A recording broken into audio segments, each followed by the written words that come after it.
ये हमारी variety flora fun है। ये मैं आपको बेस से दिखा रही हूँ। अब बेस से अब दोबारा से रीस्प्राउटिंग की सब ब्रांचेस बनी हैं, ये उन्होंने छोड़ी हुई है।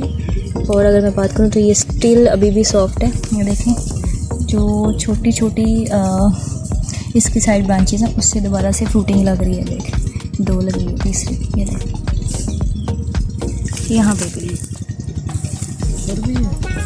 चेक करें। माशाल्लाह माशाल्लाह से